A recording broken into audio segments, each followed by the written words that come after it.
Hey folks, Doug with Downburst Seeders here. Hey, I'm up in Traverse City, Michigan today, visiting my buddy Andy's farm.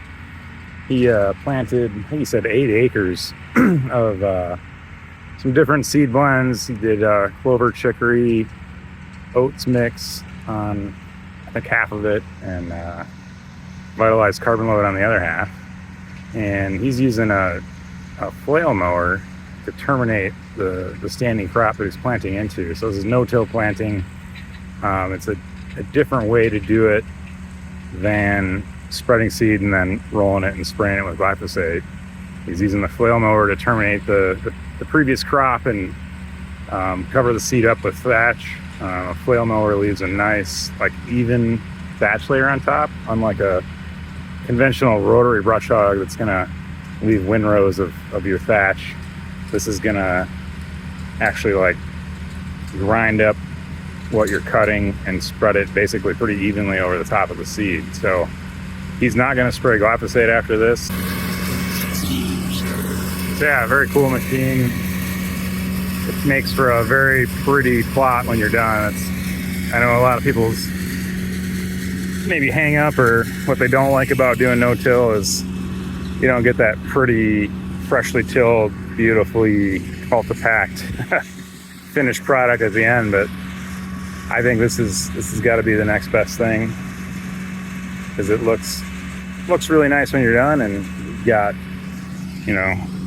all this thatch over top of your seed. It's gonna hold moisture.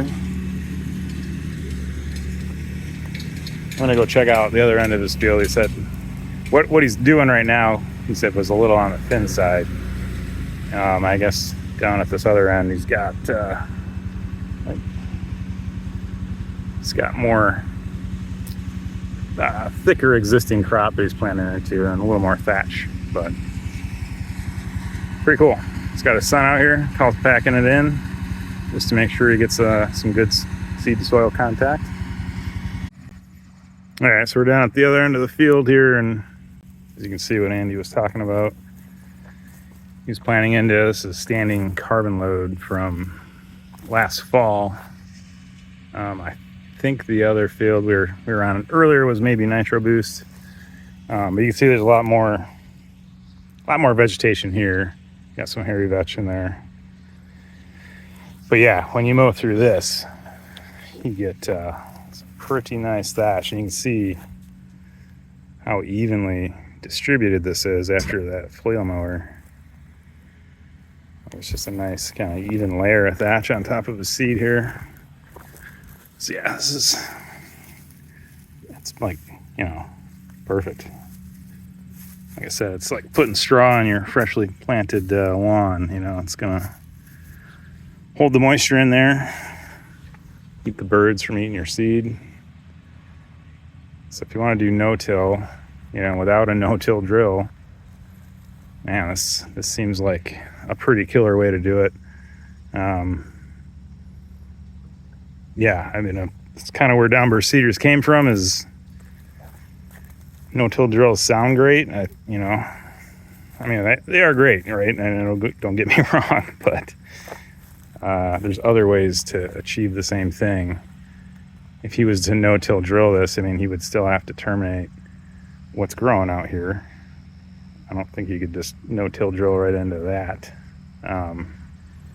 So yeah, either way, you're gonna have to terminate the standing crop you're no-till planting into, either with chemical or mowing it off. So this method, or crimping, that's another option, is to crimp. But honestly, a crimper literally costs more than that flail mower costs, according to Andy. So why not have a machine you can use year-round and maintain trails and do a lot of other things with? The other advantage there too is if you were going to crimp, you've got to do that at the right time to actually terminate what you're crimping. It's got to be at the right stage of growth for the crimping to work. This is going to work no matter what, right? This will work anytime. So we're here in the fall. It's like mid-August right now. So yeah, I don't know how this would work in the spring planting, because I feel like you mow and stuff's got all summer to grow back. But doing this right now in the fall, like, he's mowing this off. He's not going to spray glide. He's not actually going to terminate per se what's growing, but he's going to mow it basically down to the dirt. And this stuff's not going to have time to grow back this year. You know, the seed he put down is going to have that head start and be able to outcompete anything that survives the kind of low mowing here. So I think it's pretty cool way to do it. So you could certainly pick up a downburst seeder, a flail mower, and a cultipator for less money than a no-till drill. And I think those three things are going to be way more versatile, and you're going to get way more use out of them over the course of a year than you would with a no-till drill. So again, not trying to bash those, but I think for doing food plots and smaller acreage stuff, it's pretty hard to justify them. But anyway, thanks for watching, folks.